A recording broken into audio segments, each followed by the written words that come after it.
What a happy-looking bunch of folks. Well, not you, but most of us. I can tell who was made to come and who voluntarily came. That's all right.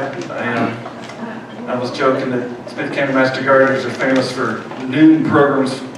Most Master Gardener programs have what they call lunch and learns, and we specialize in lunch lesson learns because almost all of our programs are 12 to 1 with no food, and so those of you who are grumpy, it's because your stomach's growling, you want to go eat something, but that's okay. So today's going to be a bit different as far as my topics, although we had agent training with the rest of the district yesterday, and some guy was, of course, started on my PowerPoint yesterday, and so I said, look on here, I have 373 PowerPoints, but none of them will fit for tomorrow's program, so here I am trying to put another one together. But for those of you who don't know, I'm Greg Grant. I'm the Smith County horticulturist here for Texas A&M AgriLife Extension, and the Master Gardeners, Smith County Master Gardeners, who I train and certify. They help me educate the public in horticulture, and this is one of their popular programs, the Master Gardeners at the library lecture. Usually I do the last one each year, if they invite me, but this year they did. And so this is going to be different because it's, I have a couple of new talks. Out of those 373 or whatever that I have, about 372 aren't applicable in my opinion anymore, so you're always having to come up with something new. And my latest one I might give is called Everything I Learned in Horticulture Was Wrong. Because that's kind of popular, like, really? The guy's got degrees in horticulture, but it's all wrong stuff, and that's sort of the way it works. Some of the way life works. I mean, you go through life and you get to the end like, well, that was all wrong, and you don't get to do it again. And you got about 30 minutes to get it right, and so that's kind of what I'm doing. So this is going to be sort of a cathartic confession talk, and so which means two other talks that I need to give is everything I taught in horticulture was wrong, and today is that everything I've ever done was wrong, and so it's but that's okay because I was teaching because I teach gardeners all the time, and I teach young new agents all the time, and I said there's no better way to learn something than to do it wrong. And so when you do something wrong, including a dead plant, I told somebody this week, if it wasn't for dead plants, live plants wouldn't look so good. If it wasn't for wrong stuff, right stuff wouldn't even be right. And so it's just part of it. And so most of what I'm going to tell you today, and this, with most things in my life, are things that I figured out by doing it wrong. And it's kind of embarrassing, but we all have to get over it. And so let's talk about, first of all, how I came up with a topic when I had plenty of other topics I could have talked to you about. So I have to say I'm a tree hugger, and that's not the most popular thing in Texas, particularly Shelby County where I'm from. If you live where there's a timber industry and a bunch of hillbillies, you can get strung up for being a tree hugger. And so one reason to take them down so they don't throw you on a branch up there. But that's okay. I've been a plant lover since I was born, and I don't apologize for that. But being raised in the piney woods, and I live in an old house made out of hard pine. My job as a kid was to pick up pine kindling. My grandmother cleaned the house with pine saw. If you got stung by an ant, you got treated with turpentine, which is made out of distilled pine. So my whole life is about pines. And being born in Tyler and raised in Longview, when I went off to, most people in East Texas, and I'm from deep East Texas with even more pines, they don't like pine trees. Branches breaking in the snow in the eyes, sap getting stuck on your windshield that you can never get off, pine cones shooting out of the lawnmower into your eye socket and things like that. And so I didn't realize I loved pines till I moved away from East Texas. And so you go off to College Station with no pine trees, and I lived in Dallas with no pine trees. And suddenly when there's no pine trees, you're like, you miss the smell, you miss the sound, you miss everything about them, and you realize, I'm made out of pine. So most of my career, at least for the last 20 or 30 years, has been me planting pine trees and trying to preserve the pine savanna ecosystem. And so we are going to talk about savannas today, but we're not really going to talk about pines. And so, but there's a really close correlation that it fits the same thing. A savanna is a savanna, so we're talking about prairie grassland systems dotted with trees. And so it doesn't matter whether you're in Africa, Central Texas, or East Texas, a savanna is a grassland that has scattered trees on a woodland versus a solid forest. Now, how do we get into oaks? The place where I live, which is where my grandparents lived and my grandmother's grandparents lived, had these big old post oak trees on it. So I've grown up not only playing around in the country around post oaks, our yard in Longview was post oaks. And just big old gnarly trees, not trees that they sell in the nursery industry, but certainly trees that exist not only in East Texas, but lots of Central Texas and all the way up to the middle of the country. And so just big old sturdy trees that I learned to love. Don't have any fall color, don't have any pretty flowers, they're just big gnarly trees. But there are lots of them. Best of my recollection, I think there are about 25 around the house, near the house and the property where I live.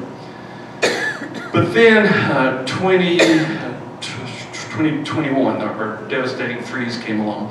And I'm old enough now that I was working in the extension office in Dallas during the 1980 freezes when it got 0. And so I've got to go through 2 periods of my life in horticulture with 0 degrees in an area where you don't have 0 degrees. So you learn which ornamental plants don't like it. And there are lots of them. So most of our plant palette in East Texas are zone 8B things from Asia where they don't have 0 degrees. So you can tell every time you get 0 and all those azaleas, camellias, gardenias, banana shrubs, sweet olives, all those things freeze because it's colder than they get. But the general rule in the native plant world, and I'm a lifetime member of the Texas Native Plant Society, is most native plants don't freeze in a hard freeze, don't die in a bad drought, because they've been around for thousands and thousands of years. And I've seen 2 0 degrees. Well, a lot of native plants have seen gobs of them. And so to see native plants die in a freeze, and to see deciduous native plants like post oaks and southern red oaks and water oaks die in a freeze, well, they evolved to go through freezes. That's why they're not evergreen trees. So if you're an evergreen tree like a live oak or a magnolia, that means you don't come from a cold climate, because you got big old leaves that stay on there year round. If you had snow and ice, which I remember in the 80s, every magnolia and cedar tree up from here to Texarkana just fell all to pieces, looked like toothpicks because they got all the limbs ripped off. So having freeze damage on post oaks and southern red oaks and water oaks was amazing, and wasn't anything very pretty. And we're still living through that because they're seedlings. You had everything from froze to death to 90% damage to 80%, 50%, 40%. And so what happened? You had a bunch of surviving trees that had basically the plummet all burst, and then you get to summertime and the plummet needs to flow. So we followed 2021 with a bad drought the next year. And so this was the last big post oak out in front of my house, which there used to be in that same picture there would have been about 5 or 6. And so you can see the following year, half of it, maybe 3/4 of it froze, other half was still alive. And so the plummet's all busted up in there. And then last year during the summertime, it said, I ain't staying here no more. And so the tree died. And it wasn't the only one to die. So here, as a horticulturist, first of all, I teach the master gardeners first class every year. Everybody hates me saying this, but it's true. So you join the master gardeners because you want to make every plant live, and you want to be successful at everything. You want yard of the month, yard of the year, horticulturist of the year, because you can grow anything.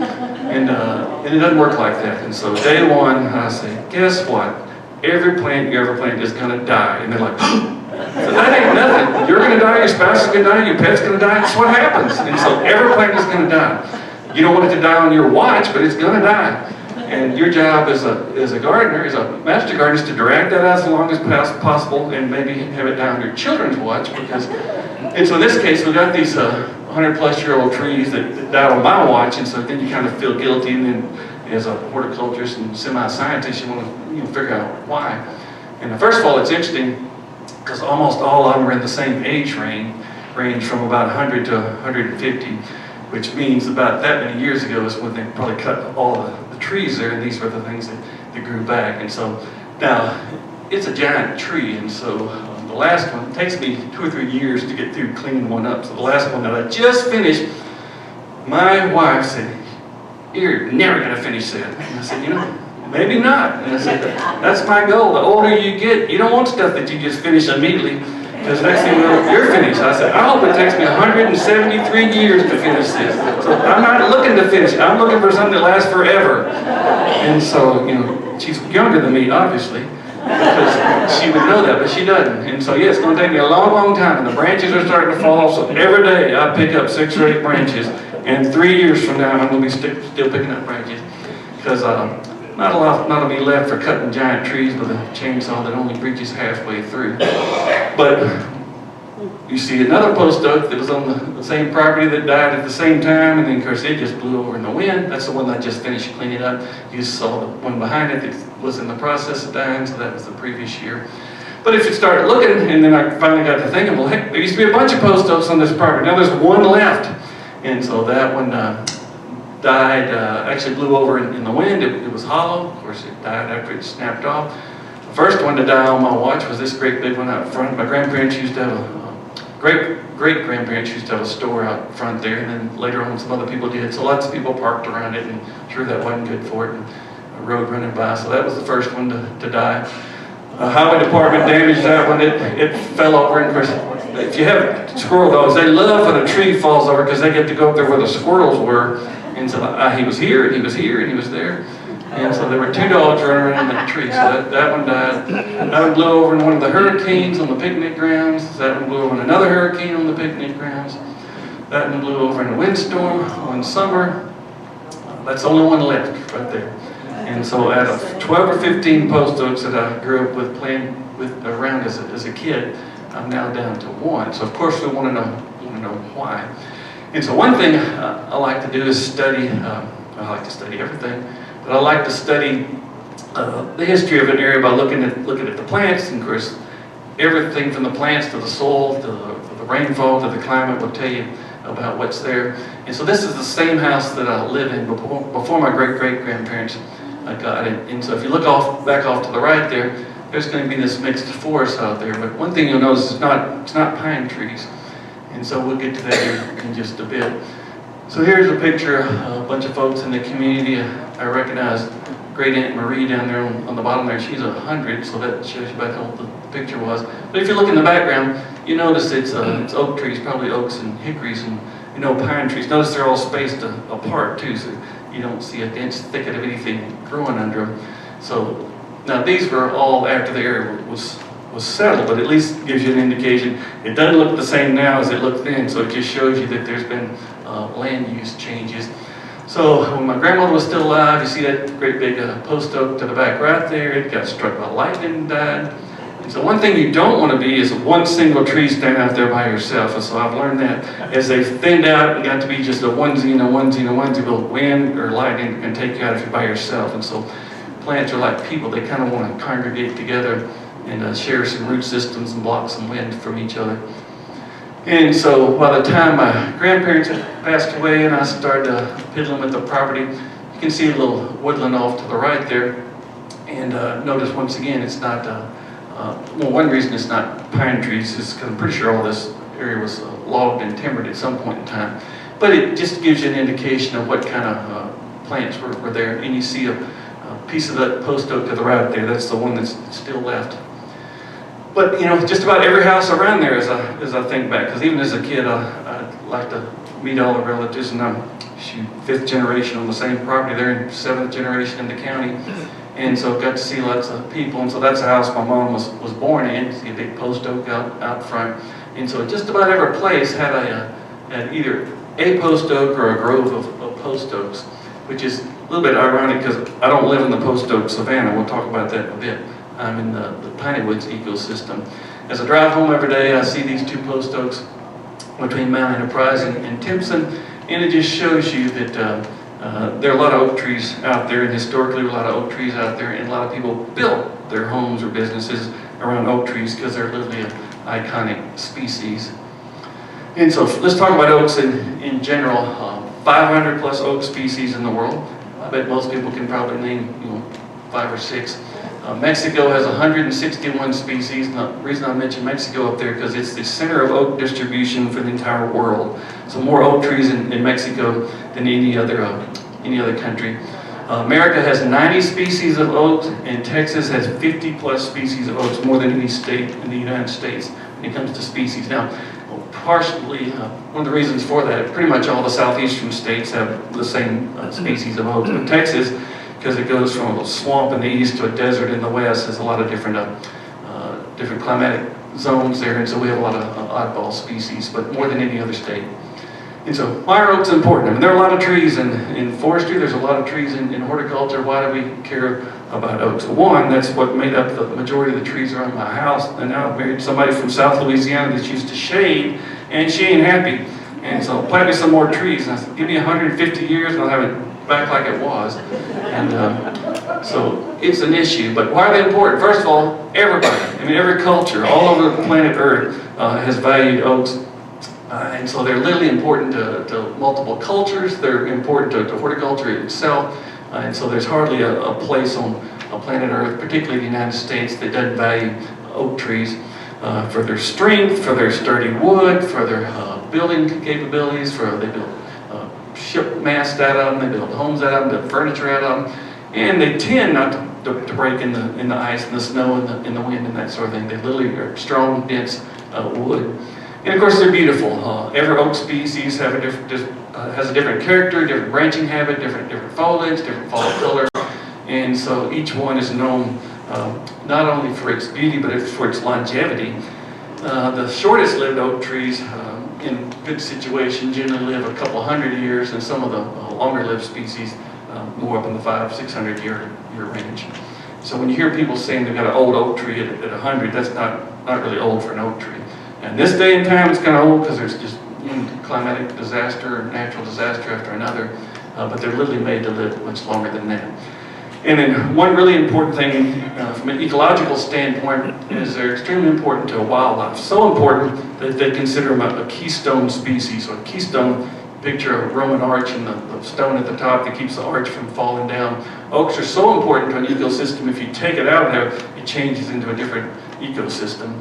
And so it supports so many different other things, in not just wildlife, but birds, bees, bats, butterflies, all sorts of things, that if you don't have it in that ecosystem, it turns into another ecosystem. So very important for wildlife. Of course, we all know about the acorns. When I worked at Stephen F. Austin, I worked between a lady from Iowa and another lady from Indiana. So every time I'd say acorn, they'd say, excuse me? I'm like, A-K-E-R-N, acorn. You mean acorn? No, I mean acorn. And so they're always making fun of my pronunciation. Yeah, lots of acorns here. And lots of things eat them. Everything from Native Americans to native wildlife. And of course, if you're really hungry, it comes down to red oak acorns are bitter, and white oak acorns are sweeter. And so if you had to eat something, you'd start with those. And the white oak, you pretty much divide oaks up into white oak and red oak, and we're not going to talk about those differences. But something really important, being a bird lover, blue jays are obnoxious, loud, raucous, and stealing stuff. They're related to crows, and so you can kind of, now the pretty color, you can always tell a non-bird person, because they're like, oh, look at the bluebird. No, true bluebirds are sweet, nice, warbling. Blue jays are like obnoxious things that just happen to be blue. But very important to oak trees, because they are probably number one on the list of all bird species that spread acorns around. And so they take them and they go cache them in the soil, and they plant a million of them thinking they're going to remember where they are, and then other blue jays come along and steal those, take them someplace else. And I've seen the data on how many they actually find again. It's not that many. So they are number one for planting oaks in the wild more than any other species, because they carry them and stick them in the ground and come back. Squirrels do the same thing. And so that's part of the way that acorns get spread around our blue jays. But then there are lots of other species that eat acorns. You think about almost all the woodpeckers eat acorns as well as fruit. Matter of fact, the most associated with oaks and oak savannas would be the red-headed woodpecker. And ironically, when I was a child running around my grandparents' house there were red-headed woodpeckers. And it doesn't take a member of the Audubon Society to realize a solid black and white bird with a solid red head is striking and pretty. And so you couldn't help but notice them when they were there. And then for 30 some odd years didn't see a one. And so once I started playing around with my little pine savanna and thinning it and burning it and opening it up, then they reappeared about 10 years ago. And then here recently, with just dead trees left and right, and just about as ugly as my place has ever been, now I'm covered with red-headed woodpeckers. And so first of all, you can't have a woodpecker unless you have a dead tree, because that's literally what they use for roosting and nesting cavities. And then nature designed it where they make multiple cavities per year, and then they make new ones every year. And so there's a whole suite of species that are called secondary cavity dwellers that can't make a hole. And so you have to have dead trees to have woodpeckers, and you have to have holes to have all these other species, including bluebirds, chickadees, titmice, bats, flying squirrels, wood ducks, American kestrels, all the owls. And so anyway, it's just been interesting seeing I have more dead trees than ever, and it's a big mess, but yet now I have a bunch of red-headed woodpeckers. As a matter of fact, there were 2 pairs at the same time, and they're kind of loud. I think everything obnoxious is attracted to other things that are obnoxious. So birds of a feather literally flock together. Now, something really important that I didn't learn about until the last decade or so. In horticulture, what are we taught to do? If there's a worm, we'll find a spray to kill it. So that's what most extension offices are known for. Tell me something to kill a bug and to kill a weed, and every day, yes, spray that, spray that, spray that, kill that. That's what everybody wants. Tell me how to kill this. So in horticulture, pretty much everybody's learned if there's a caterpillar on something, we need to kill it. And so now I teach everybody, unless you can identify, because every caterpillar turns into either a butterfly or a moth. And there are hundreds of species of butterflies and thousands of species of moths right here in Texas. And so if you can't identify what it's going to be, then you're not allowed to kill it. And so you at least take the time. And even more than that, from a horticulture standpoint, is it even hurting the plant? Most of the time what we get, I got all this damage on the plant. I've sprayed it with herbicide, insecticide, fungicide, minicide. Look, ain't nothing left here. And so the damage happened 3 weeks ago, and now you're opening up nuclear warfare when there's not even an insect left. And so most caterpillars, first of all, if it's a native plant, the caterpillars are host specific, and they're designed not to kill it. So that plant is supposed to attract that caterpillar, and then those caterpillars are supposed to attract birds. And so out of all the species, not even close, oak trees host more species of butterflies and moths than any other native genus out there. And compare that to something like ginkgo that may host 0 to 2. Some of the species host literally handful. Some of the native species, 20 or 30, some of them in the several hundreds, things like the rose family, but oaks are literally the king. That's non-stop. They're made to attract caterpillars. And you think, why are they made to attract caterpillars? It's because 90-something% of all birds feed their babies caterpillars. And so nature is supposed to produce caterpillars. And it's even more basic than that. All of our energy comes from the sun. Plants have the magic ingredient chlorophyll to take that energy and put it in something that we can use, our cars can use. All of our energy comes from the sun by way of a plant. Well, in nature, that caterpillar is the next thing, or any of the insects that feed directly on the plant. That's the next step in taking that energy. It goes from the sun to the plant to that insect, and then the entire natural world runs off insects that are made out of that energy from the sun. And you're thinking, well, how many caterpillars do we need? I'm a bird lover, and I used to have 120 bluebird boxes, not so many anymore, and so a bluebird box will also attract chickadees and titmice. Well, thanks to Doug Tallamy and some graduate students, they found out it takes 6,000 to 9,000 caterpillars to raise one single clutch of chickadees. And a chickadee, baby chickadee, weighs the weight of 3 pennies. And so just imagine how many caterpillars that must exist in nature for all the birds that we have, if it takes that many for that little bird to raise one little nest. We just had a nest of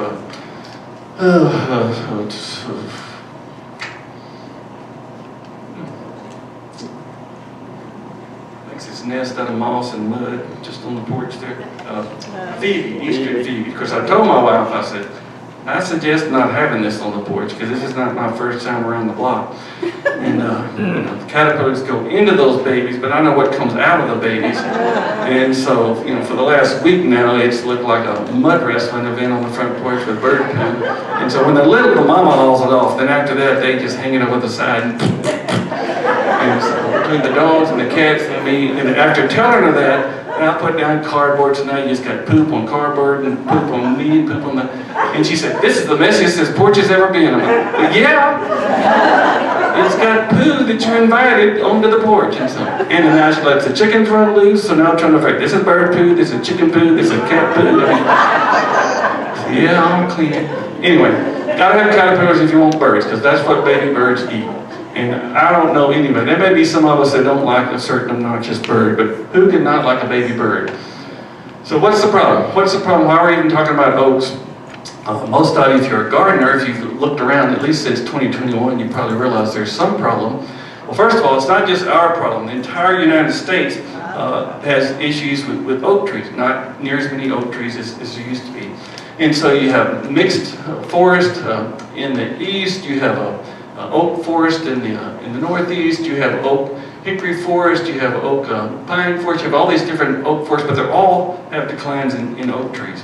And of course, the ones that just have oak trees, like the post oak savanna, it's much more pronounced because it's the only tree you got. So if they're disappearing, you know there's a problem. And so all you have to do is try to call a professional arborist right now and book them to come to your house and realize there's a problem because they're so busy dealing with dead trees that they generally don't even return your phone call, and they have been since 2021. And not just the oak trees, it's the whole habitat. And so every tree in nature, or every plant in nature for that matter, grows in a particular habitat. And so oaks that aren't part of the eastern mixed forest are in these oak savanna habitats, which tend to be a little less moisture than what you get in the piney woods. But when I already mentioned, oak savanna is one that has grasses and open space beneath. Matter of fact, all the savannas from the eastern United States, all across, matter of fact, if you took out the Mississippi River bottom and the river bottoms that you have passed, every diary ever written said you could ride your wagon and your horse from the East Coast all the way across Texas and never hit a branch, never hit a shrub. I mean, they were literally that open. You drive up any roadside right now and you're not going to see anything that you could drive a Tonka truck through because they're just solid, dense thickets. And so that's not the way they originally were. Matter of fact, you remember that picture of my relatives out there. You didn't see that undergrowth there. And there's a reason, and we'll talk about it. So why are they in decline? First of all, just from an immediate horticultural standpoint, we already talked about the 2021 freeze. Wasn't good, shouldn't happen, but it did. Didn't happen in the 80s, but it happened this time. Who would have thought 100-year-old oak trees would die in a freeze, but they did. And then oak trees tend to be drought resistant. As a matter of fact, we're going to talk about the post oak savanna a little bit later. They even like it dry. But in 2011, we had a historic drought. 300+ million trees died in East Texas alone. So it can get dried up, and that's what nature does, good, bad, ugly.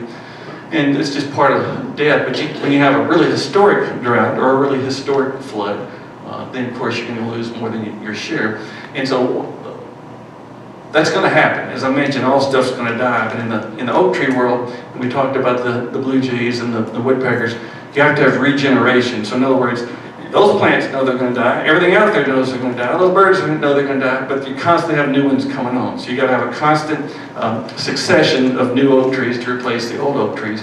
And that's part of our issue right now. We don't have oak succession going on in the United States. One of those reasons is invasive species. So when I drive 3 counties home every day, mostly what I see is an understory of Chinese privet. And if it's not Chinese privet, it's a mixture of all sorts of things. Japanese honeysuckle, Chinese privet, Yaupon holly, smilax, and you really can't tell, but I can certainly see the fence rows are solid privet, and privet will grow as an understory plant. And one reason that's important is because oak trees, because they evolved on savannas, they need light to grow. Their seedlings need light to grow. So now we have these closed canopy forests. No light shines on the forest floor there, which means you don't get grasses, you don't get wildflowers, which is what made it a savanna, and then you don't get sunlight, so the seedlings don't grow. So we hadn't had any oak replacement in closed canopy forests going on now for decades and decades. And so people keep saying, well, all the oak trees are disappearing. Well, that's like if no baby was born and you came back 30 or 100 years from now, there'd be the people decline, right? Same way with oak trees. And so if the oak acorns aren't germinating and growing into baby oak trees, and you may sprout in dense shade, but it's going to die. They don't grow in shady situations. Other species do, and we'll talk about that here in a second. Of course, urbanization, Texas is growing faster than any other state, and people like oak trees. It's funny, they like woods, they build a house in the woods, kill all the trees, and come back and plant something other than an oak. So people are attracted to the oaks, but that doesn't mean that the oaks are attracted to people, so it's not uncommon. And College Station is the poster child for that. So they're in the post oak savanna. They'll build their houses, put in sod, put in sprinkler systems, and if you want to kill a post oak, disturb the soil, park on it, walk on it, run a sprinkler one time, and in 3 years all those neighborhoods are devoid of the post oak trees. And so if you go on the Master Gardener Home Tour tomorrow, you'll see lots of places in Tyler that were built in the post oak savanna. And so you'll see post oaks, you'll also see other oak species, and so it doesn't take a lot of investigation to realize that most of the Tyler area was in an oak savanna ecosystem. And you'll see remnants of that just about everywhere you look that haven't been highly disturbed. But a lot of our land is highly disturbed. Most of what I see every day is pastures for cows. My dad's a cattle rancher, or pine plantations for timber. And no baby oak tree is going to go in a pasture that's mowed at least once a year, or if it's a hay meadow, mowed multiple times a year. And no oak acorn is going to germinate. First of all, there's no oaks in a pine plantation to even have a seed, but if you seeded them out there, you're just going to die because they're shady. And they grow them in a short rotation now, so 30 years they're all cut. And so we're talking about trees that live 300 years, even with pines and oaks. And so the system is not set up for any regeneration of oaks just about anywhere. And mowing and herbicides. So that urbanization, nobody allows their yard to grow up into anything, much less baby oak trees. Maybe in a flower bed here and there, but so we mow every pasture, we mow every lawn, and so there's no place for oaks to regenerate. So that's the huge issue right there is regeneration. Here's a new word for you if you get on Jeopardy: mesophication. And so it's really important. It's really important for all of the Southeast, even more important for Texas.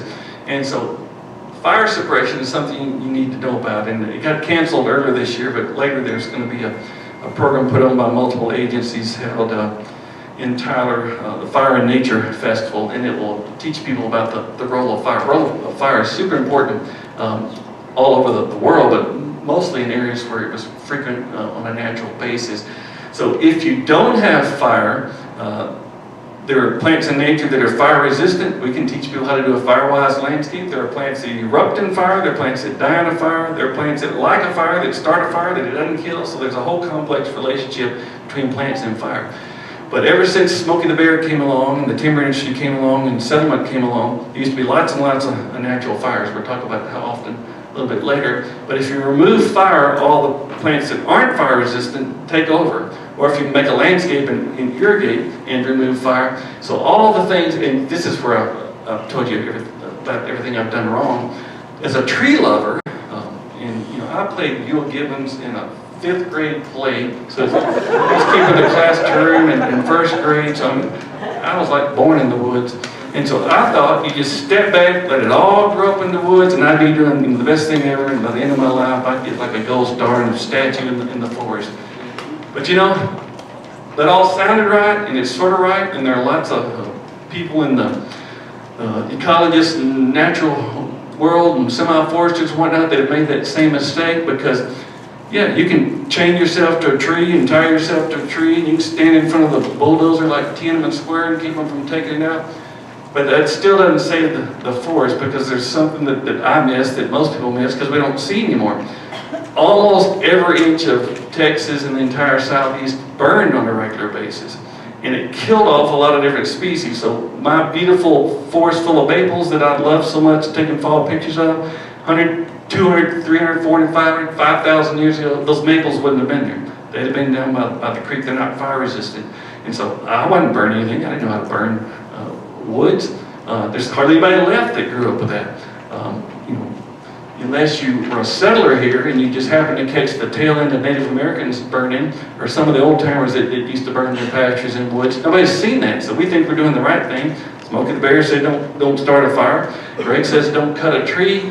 Well, it totally changes the ecosystem. And so that right there is supposed to be an oak, hickory, shortleaf pine ecosystem, and it ain't that at all now. In fact, there's not a shortleaf pine in there now. There's some hickories. The post oaks are in there. And most of them are dead. So I've literally smothered and killed the things that if I'd have known, I'd have been saving. And if you irrigate, post oaks like it dry. They're mostly known for the part of the state that gets 25 to 35 inches of rain. Eastern part of the state gets more. I got gardeners that put 25 to 30 inches of irrigation on their landscape every month. And so yeah, we sort of fake it. It's kind of silly in hindsight now. We bring stuff from all over the world to put in our landscape, and here's the little sissy over here that can't live at all, and you give the whole landscape what that plant needs. I'm going to give you water and peat moss, and I'm going to plucking, primping, and we end up killing off a whole bunch of other stuff because we're looking after some little thing that didn't want to grow to begin with. And part of what we do on a regular basis is we irrigate way too often, way too frequently, way too much, and kill off all the species that can't handle it. So just like there are plants that were resistant to fire, there are plants that are resistant to drought, usually in areas that were fire prone. So if you're in an area that had fire, it probably tells you you're in an area that got dry, because that's when the fires came along, when they had lightning storms. And so we irrigate way too much. In Extension, our county has a mandatory water plan, so we're supposed to be teaching people how to irrigate and how to save water. I said, if I could make people stop irrigating and document that, I'd be like the hero in Extension and save people millions and millions of dollars. So you're looking at, the only time you need to irrigate here is June, July, and August, once a week during those 3 months. That's 12 times a year, and here again they have people watering 12 times a week. So people, it's like the fountains of Versailles. Once somebody owns a fountain, they want everybody to know it. They just run them all the time. And you know, a really good example is our own Tyler Botanic Garden, right there in the shade garden. That dry hillside was a post oak savanna, and the few post oaks that are left there are barely hanging on, and we've mostly killed them off with a leaking fountain and a sprinkler system that stays broke all the time. And so there are pieces of our original ecosystem here, and guess what's still there on that little site there? Red-headed woodpeckers. So it's kind of cool to see something after thousands of years still knows, even though we're trying our best to mess it up, that's where they belong. So that was pretty much a pine, oak, hickory ecosystem. Now this is really important. You hear a lot about climate change and people love to fist fight about it, but this is something you need to pay attention to, because if you go back 70 million years, we were at the bottom of the ocean here, so we do not want all the glaciers melted unless you're a good swimmer. 50 million years ago, we were still under the ocean, but you could at least taken a boat and found the beach somewhere. 20 million years ago, we were on the beach, and so one reason I find this fascinating from a plant standpoint is we've still got remnant tropical beach-loving plants like palmettos and pawpaws and persimmons. Those are all tropical plants left over from our tropical days. But also all you have to do is look around Nacogdoches and you'll find sand dollars, or you go to New Braunfels, Texas, you can pick up giant prehistoric oysters. So we've had lots of different times we were in this, what they call the Mississippi embayment at the bottom of the ocean. One of the coolest things is off the coast of Alabama, underneath the water, are cypress logs laying there from thousands of years ago, just as sturdy as they were when they were flooded. And so the ocean goes in and out, and you say, what does that have to do with oak trees? A lot, because everything, all of our native plants have to do with the soil, with the rainfall, and with the temperature, and with the glaciers. And so bottom line is, this stuff is so far back, unless you know what you're looking for, it doesn't mean anything to you standing on dry land in the middle of the summertime sweating to say, once I was at the bottom of the ocean.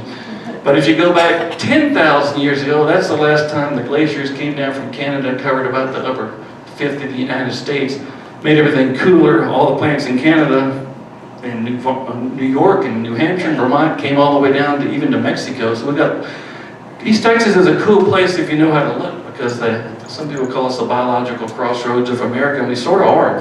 We got desert plants, we got Midwestern plants, we got tropical plants, we got Appalachian plants, all in the same place. And it's because of all this mixed past. And so it's mostly from that cold period from 10,000 years ago when the glaciers receded that the oak trees got here. Then we've gone back and forth, wet and dry, over those last 10,000 years. Something really important happened at that same point too.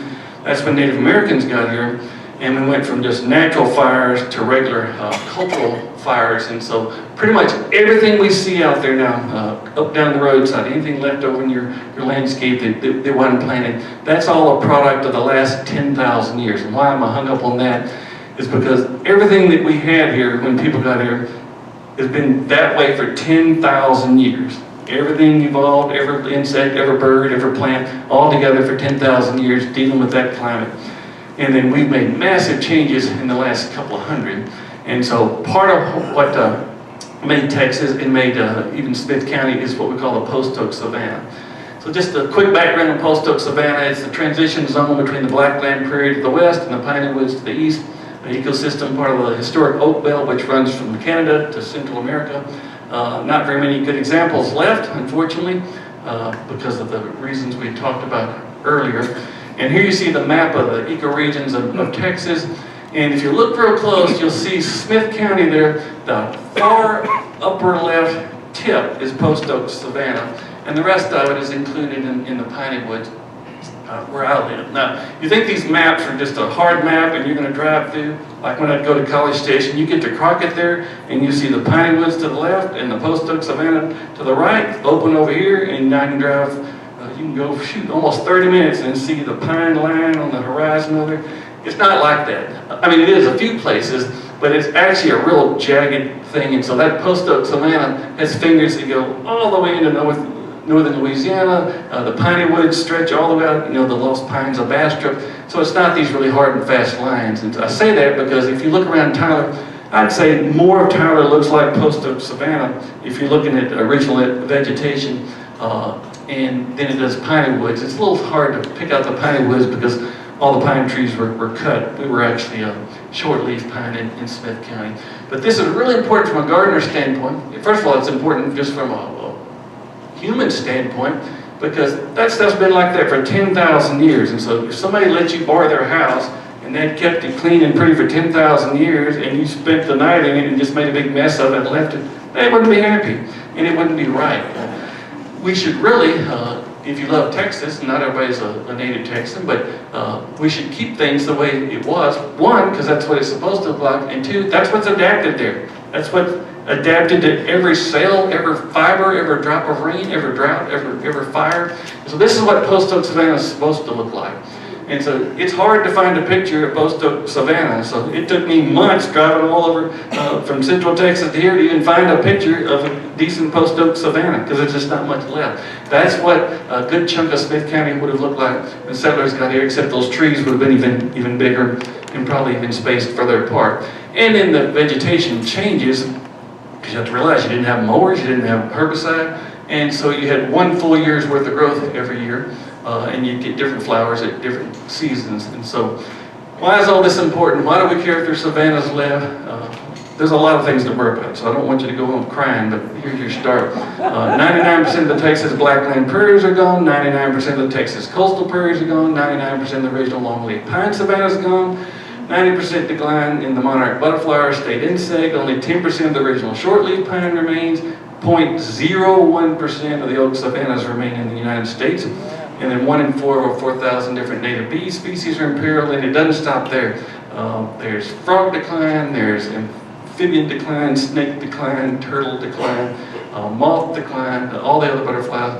But that savanna thing is really important because I told you that it's a keystone species, and so a lot of those other things are linked to that. All of those other species tend to cross those different ecotypes there. And let's look at some of the grassland savanna birds. They're in the greatest decline of all the bird species in the country. And about 1/3 of all the bird species in the United States have disappeared in the last 50 years. And topping the list are those that are grassland birds because we don't have, remember I said I couldn't hardly find a post oak savanna picture to take? Well, that means a savanna bird can't find a savanna to live in. And so those birds that like grassy open spaces would be things like the painted bunny, which I think should have been our state bird. The indigo bunny, which I have lots of now. My place is messy now, so the messier my place gets, I found this out when I had hip surgery and I couldn't clean up the place. It just turns into a weedy mess. These are weedy birds, and that's what they live in. So you have to realize before people got here, there were no lawnmowers, there were no herbicides, there were no fungicides, insecticides, bush hogs, tractors, master gardeners. And so other grassland species, blue grosbeak, and so those all live in those weedy, grassy places.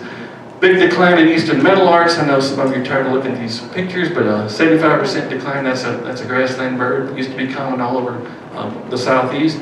Wild turkeys pretty much extirpated in most of East Texas. Closed the season in 1941. One of the saddest ones of all is the northern bobwhite quail. And so I've seen 3 in my life, each one a decade apart. It's been a decade since I saw the last one.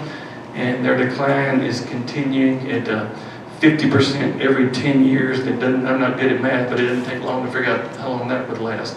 And so it's kind of sad, and there'll be a time when people kids and youngsters in East Texas. Of course, that time is now. I'm sure there's not a kid out there that's ever heard of a bobwhite quail. And they were iconic all over the Southeast. And you'll be happy to know that the first one I saw, actually, it flew into my windshield and bounced off the windshield. I was in college, and so being from country folks, I took it to my grandmother, and she fried it and smothered it in gravy. And of course, that's what everybody in the Southeast did, because they were everywhere. And that'll never happen again, so there's not going to be one to hit a windshield, because they're not there anymore. They had to have native clump grasses. They had to have wide open spaces, and we don't have native clump grasses anymore. We grow running grasses for lawns and pastures now. So, told you about how we've messed up, so what could you do? And I put a pencil to it every day now. And I got about 10 years left to work and about 10 years after that to die, so I got to get busy doing something. And so about 20 years and the harp's going to be playing in the background, so we need a roadmap of what to do. First of all, we've got to plant more oak trees. And that's something anybody can do. Lots of places sell oak trees. It may not be the exact oak tree that grew there, 100 years ago or 10,000 years ago, but there are lots of oak trees available. That just happens to be a white oak, but here's some other native oaks to East Texas: the cherry bark red oak, the chinkapin oak, the nut all oak, post oak, which unfortunately is not something they sell at a nursery, shoe bark red oak, southern red oak, swamp chestnut oak, white oaks, and willow oaks. Now, the one thing we do not need to be planting, and I notice the bottom people and the deer people get all excited about, is stupid Quercus acumentissa. I already mentioned we have more oaks in each state in the United States. We're right next to Mexico that has more oaks than any place in the world. We do not need to be planting an Asian oak tree in a place known for its oak trees. And they're like, well, it attracts deer. You mean to tell me for thousands and thousands of deer lived here without that oak tree, now they need it? No. That's just somebody trying to sell oak. And now we've planted enough. There's forest out there with these Chinese oak trees. And who was dumb enough to do that? And I already mentioned I was dumb enough to do a lot of stuff, so maybe I would have done it too. But no reason to plant sawtooth oak, no reason to sell it, no reason to even have it here. We got plenty of good oak trees. And I say that because all the insects, all the birds evolved for every cell, every fiber, every nut, every leaf off of those species. So when you bring in something from another continent, they don't know how it doesn't even work. I mean, it's like trying to use an invisible Crayola. I mean, they can't work with it. And so what else can we do? If you happen to have land, not everybody does, but if you've got farms or ranch, or even in your landscape or a vacant lot for that matter, you got to thin out around these oak trees. They're not made to grow with yopon in thickets and smilax climbing up them. They're made to be out spaced apart, and so if you don't space them apart, the sunlight can't shine on the ground. If the sunlight can't shine on the ground, it's not going to be a savanna. And yet you can have oak trees and that will support caterpillars, but it's not going to support all the other 90-something% of the things that need the savanna system. So spacing them out, thinning them out, and that's just part of our job. There's lots of trees in East Texas, and every day of my life, you make a call. This stays, this doesn't go. It's like thinning a garden. We can't leave everything. And so the problem is we haven't been thinning and leaving oaks. We've been just letting everything grow. And so Aldo Leopold was a famous ecologist, the father of modern plant ecology for that matter, and he said, if you want to find out who a good conservationist is, just put an axe in his hand, because they know something's got to go, something's got to stay. It can't all stay. Well, in the case of oak trees, we need to cut down things and leave the oak trees. Not everybody can do this. I'm in the country that I can. And so one way that I will make up and I will get to the finish line in my 20 years is because I'm going to use the best tool of all, which is prescribed fire. Now sadly, there's a post oak right there that's dead. And so it's the only one that I have these little blocks and I have my fire lanes made. Well, it went too long with no sunlight. It got choked out by everything else. And so pretty sad to think somebody put me in charge of babysitting that oak tree and I let it die, because I just thought I'd let the forest grow up and it'd all be happy. Well, it wasn't supposed to be a dense forest of all kind of trees. It was supposed to be my place, after studying it for years now, was a oak, hickory, a short-leaf pine savanna. And I don't have any short leaves left. I've got a decent number of hickories and some oaks, but unfortunately most of the post oaks I've showed died. Now, why is fire so important? This is a really interesting map that they went all the United States going to old stumps, hundreds of year old, sometimes multiple hundreds of year old stumps, and looking to see how often fire occurred in different parts of the country. And notice the entire southeastern United States is red and orange. The darker the color, that means the faster the fire return interval. That's how often natural fire occurred. And so 2 years, so every 2 years before people got here, if we did nothing, and that's why you need to know about fire, because if you live in the southeast, it's not about is there going to be a fire, it's when there's going to be a fire. And if you don't believe that's the case, go to the Bastrop State Park, where they knew they should have been doing controlled burns on those pines, and they didn't, because it's trouble. And a catastrophic wildfire got out in 2011, and they're 95% dead. And so they're fire resistant, but they're not inferno resistant. So because they evolved to have a fire every 2 years, not every 200 years, and it roasted the entire thing. And so this entire southeast, and why is that? Because you got a warm desert climate here, you got moisture here, you got cold air here, and you put all this together, and what do you get? Storms and lightning. And we grow a lot of vegetation here, and we grow a lot of grass here. It gets really dry over summer here, you get lightning strikes, and so they burn. And before people got here, they'd burn from river to river, days, weeks, months, and so we learned how to put out fires. We got systems for doing that, but not before people got here, and so it burned all the time, and it will burn. And so that's why everybody needs to know about fire and how to use it and how to manage it, and which plants are fire resistant, and what to build out of, things that everybody initially knew. But that's the areas that burn the most. And so I'm used to burning my pines, and I was very familiar, because everything you'll read will tell you about a pine tree is fire resistant. All the plants that need fire, start fire. It's kind of ingenious. And so a pine tree and grasses are made to start a fire. That's why if you drop a match in the summertime, you'll have a big fire in East Texas, because a pine tree knows how to run with a fire. That's why my job is to collect the kindling.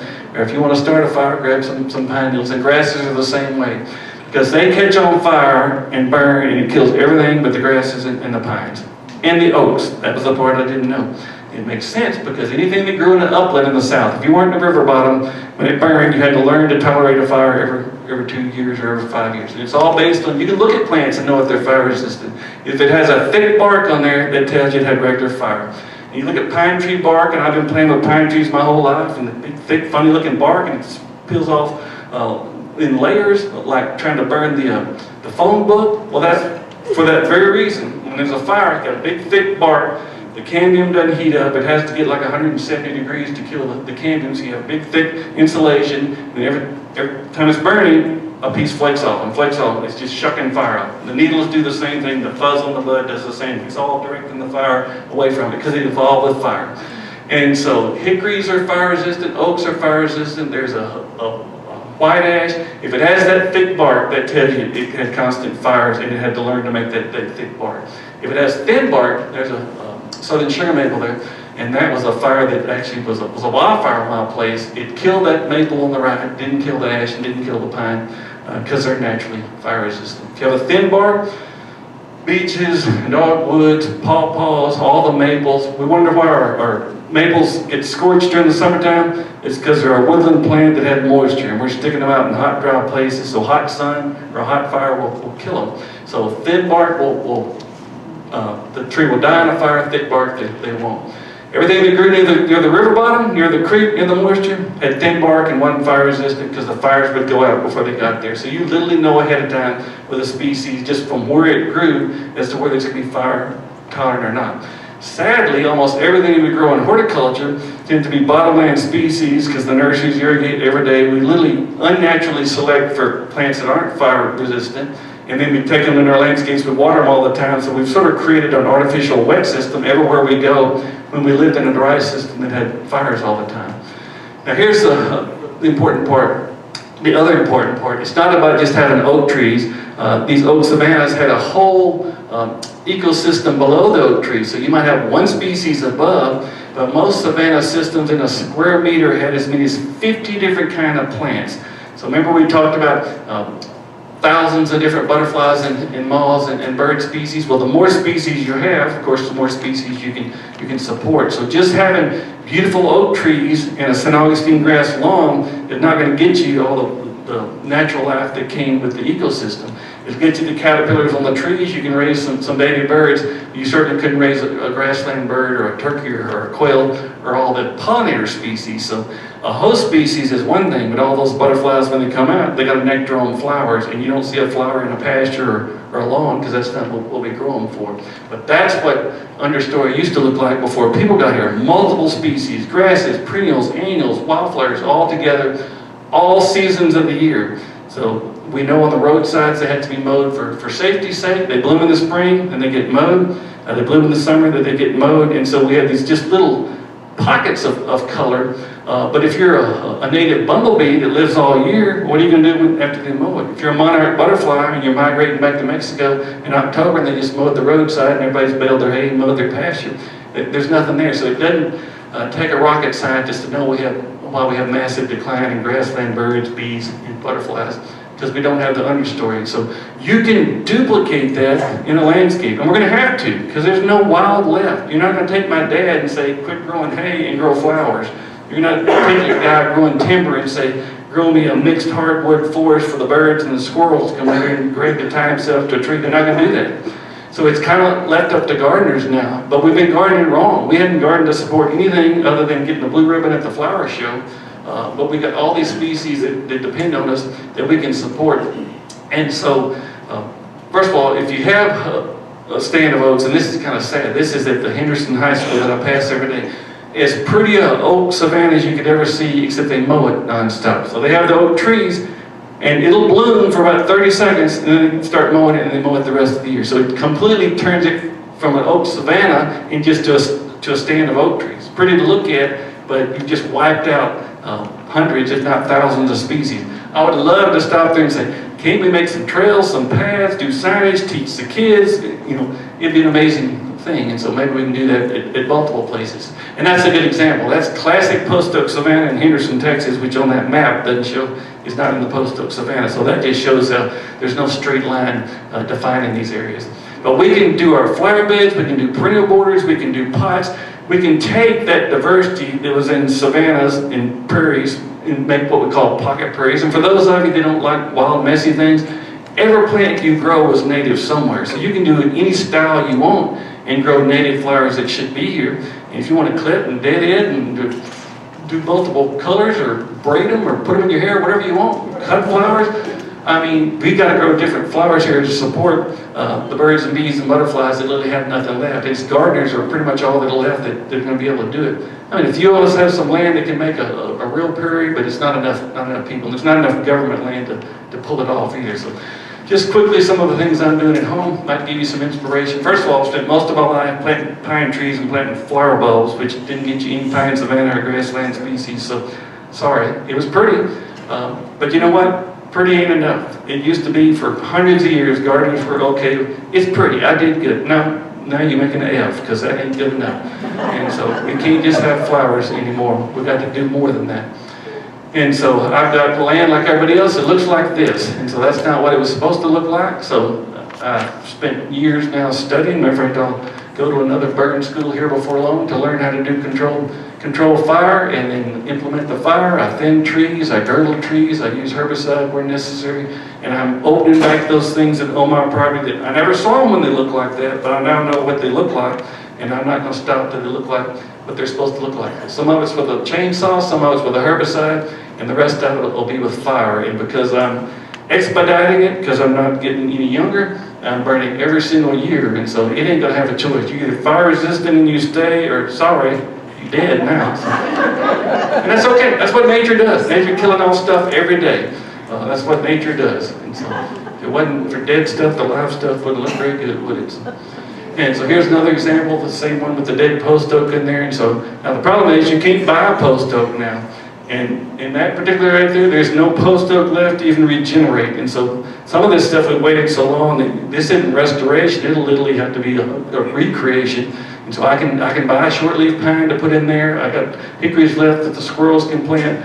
But getting post oaks is tricky. It's a slow-growing tree. The nurseries don't grow. You can probably get seedlings from an arborgen, but first thing I've got to do is recreate the system. If I went through there right now and put in post oak seedlings, they wouldn't live because it's still too shady. but I can at least get it cleaned up. Fire is amazing because it's a herbicide, insecticide, fungicide, insecticide, lawnmower, weed eater, blower, all for cheap. And if you know what you're doing, it's pretty darn safe.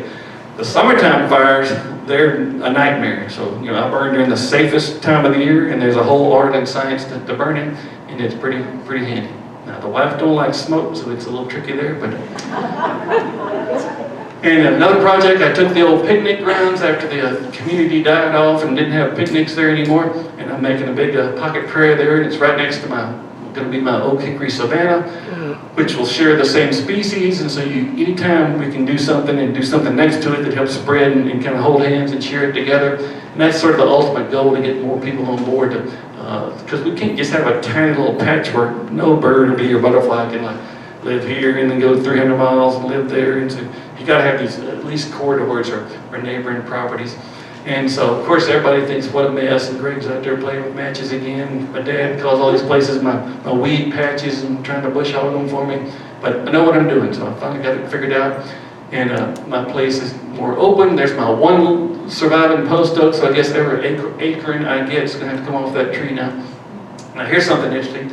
I do have places that I mow, and of course, most people can't burn.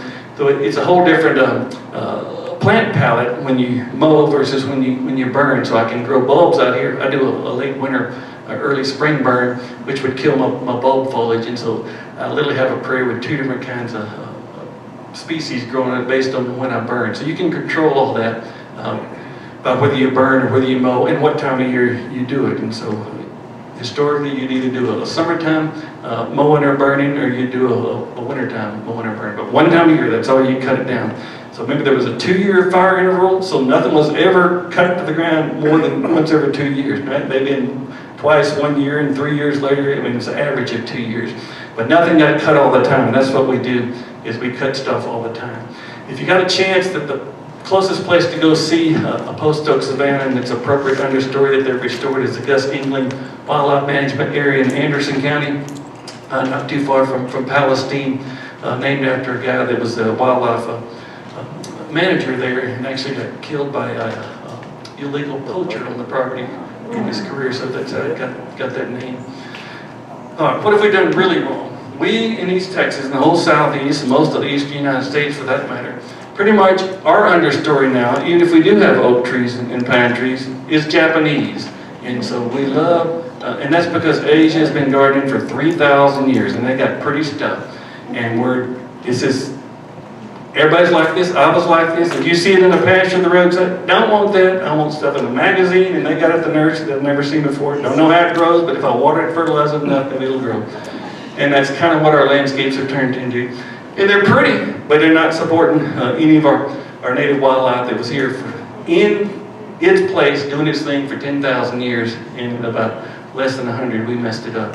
Our forest floor is mostly Chinese privet by the gobs, and a good dose of a Chinese talon, Japanese honeysuckle, and that sort of thing. So no oak tree's going to come up, no wildflower, no bird, no bee, no butterfly, because there's no flowering plants here. There's no seed, there's not going to be turkey, there's not going to be quail, because that's not the right system anymore. And almost all of our pastures are South American. So Bahia grass is from South America, Johnson grass is from South America, or you got Bermuda grass, which is from Africa. Those are all running grasses. They don't make blooms, they're not pollinated. And so, they make hay and they'll feed a cow. Now you can be cheap like my dad, and so he doesn't use herbicide. Now hay meadow is always going to be grass, but the rest of the pastures, if you just bush hog it once a year and you don't get out there with herbicide, lots of flowers, lots of cool stuff out there.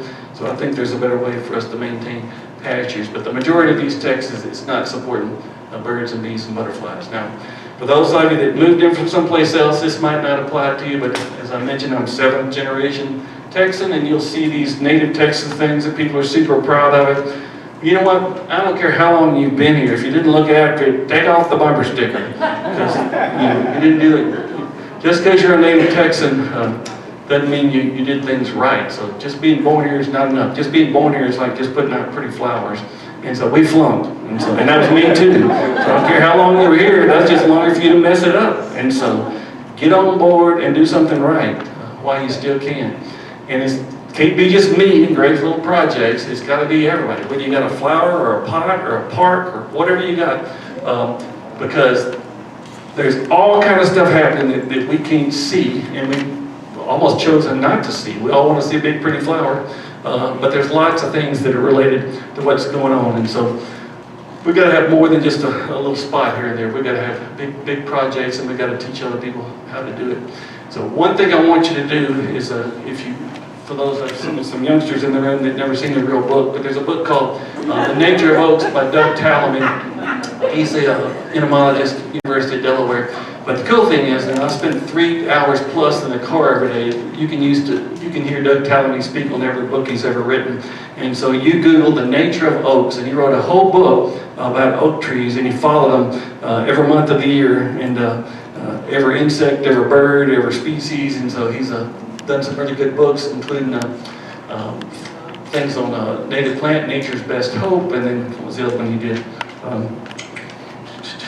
Bottom line is just Google it, and if you don't have time to read the book, you can listen to a multitude of podcasts, because almost every nature group has had him come speak, and I even heard him speak in Lufkin one year. Texas Parks and Wildlife has a really nice page that tells all about the post oak savanna. So you just Google post oak savanna, and two of the things that will pop up. One's from Texas Parks and Wildlife, the other one's from Texas A&M Forest Service. And I want you to do that because this is where you live. This is what it's supposed to be. This is what it was for 10,000 years. And you need, I don't care what you do in your landscape, but it makes sense to mimic what was here, because you're going to be more successful if you know what was successful here that didn't have water, didn't have insecticide, didn't have fungicide, didn't have irrigation, and supported our social wildlife. So do your best to mimic post oak savanna, or any southeastern savanna system for that matter, and don't get so caught up in what you see in the catalog or what Martha Stewart did that year. And so if you want to follow along, for those of you who do Facebook, I've got a garden page, but I also do this page that I named after my granddad called the Rebel Eloy Manus Wildlife Sanctuary Facebook page. And so you can see when I'm burning, or what I'm doing, or what I'm collecting, or what I'm planting, or the bird of the week, and all that sort of stuff. What else we got? I know the Master Gardeners want to talk to you about the tour this weekend and a few other things. So Gail, questions? The question is, do I have a problem with gophers? And so, before people got here, gophers weren't a problem. So gophers been asking me, do I have a problem with people? And I sure do every day. And so, I got terriers, and so they are terrorists, and if you got terriers, you don't have gophers. But lots of people, if you got sandy soil, you're gonna have gophers. But that's it's a garden, it's a perfect landscape. Gophers were a problem for 10,000 years. Gophers weren't a problem. Beavers weren't a problem. That was a part of the system. So we got, and of course, Extension has a helpful page on everything. So we got a gopher publication, we got a mole publication, we got a publication on anything you can possibly imagine. So if you got a problem, Extension's got a publication that'll help you with it. But don't get so carried away like every gardener, everybody that calls them off. I want to kill this, I want to kill that, I want to kill this. And I'm like, that gopher saying the same thing about you. So they just can't talk. So, yes, ma'am. Doug Tallamy promotes growing understory under your oaks, because he's big on the oaks being the savior of the caterpillar, which is the savior of the ecology. And in his home, he showed a photograph of his home with nothing going. Right. Yep. And anyway, so he's grown these big oak trees, and he has quite a bit of understory up under his oaks. And I thought, now maybe you misunderstood what you were saying earlier about leave it clean and open under the oaks. So I'm got a good point there. In a savanna, because she's talking about Doug Tallamy, he promotes leaving leaf litter under the oak trees, because he's an entomologist and he loves every caterpillar in every species. And there are certain moths that they overwinter in that litter. There's certain caterpillars that feed on leaf litter. So if you're trying to save those, so nature would have had some of everything. So it's your choice at your house. If it comes down to it, if there's a choice of having flowers under there and supporting a whole bunch of bees, birds, and butterflies, or having leaf litter and supporting, a lightning bug and those particular moths, the ultimate goal would be like nature to have some of all of it. If I just did one, though, I would have the understory savanna system with the flowers and whatnot. And so you're getting the entomologist viewpoint when he talks versus an ecologist viewpoint when you say most of it was a prairie beneath there. And, but it didn't burn every year, so some years you got leaf litter, some years you didn't, but you always had sunlight. Now, people that have shady yards, yeah, I would rather you leave the leaf litter under those trees just for organic matter alone, just for ecosystem services, for cleaning the water for it, and so, but a good point. But there's no perfect... But it is his home, the photograph, he actually planted. well, I watch him just about every day, probably 1,000 times. And so. Bushes and shrubs and everything growing up. Well, yeah, he's one home in the United States, and so that would be like me showing you 100 million pictures of a post oak savanna and using each one individually. So yeah, he likes plants. He's got a wife too, and so you're gonna have stuff out there. And you know, he lives in Pennsylvania, and they don't run a fire through Pennsylvania every 2 years. They didn't have it. And so if you have a fire, you're not gonna have shrubs under the tree. Oak tree's gonna be left, perennial's gonna be left, grass is gonna be left. So leaf litter will be good enough for the caterpillar? For those particular caterpillars. It doesn't support any caterpillar except those that feed on leaf litter. Okay. And so out of the thousands of species, we're talking about a handful of species. And so, but you know, I want everybody to adopt something. We all adopt the pretty stuff, the state bird, the showy flower, the showy butterfly. But there's all those other things out there. Most of the malls are ugly. Most of the skippers are ugly. So just grab onto something. It doesn't matter who tells you to do it. As long as there's native, it's important. But it was a really complex web of relationships, not just a cookie book cutter thing. But what we're really missing out, everybody has shade and leaf litter. Almost nobody has savanna understory wildflower prairie systems now. So we have a sunlight shortage. We don't have a leaf litter shortage. But if you want to save leaf litter, that's perfectly fine. But what we're missing by the 99.99% of is the flower grass understory. But you know, not everybody can burn, and not everybody can even get out there and cut stuff down. But at least you can have an oak tree and do something, right? Wow, Brad, that was wonderful. Amanda was right. In other words, it was free.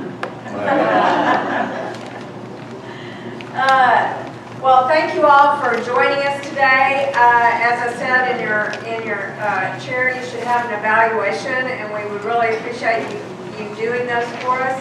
You can put them in the box as you leave. And right now, I have a few announcements. On the table, we have a save the date card for our fall Bulbs to Blooms conference and bulb sale. It's going to be this year, October 25th, and for the conference, but the online store for bulb purchases starts October 13th and runs through the 22nd. So more information on that, but that's always a must-go for all of us gardeners. Also, we have as Greg alluded to, we have a home garden tour tomorrow from 9 to 3, and I'm inviting Annette to talk to us a little bit about that. Just real quick, there are 5 homes on the garden tour.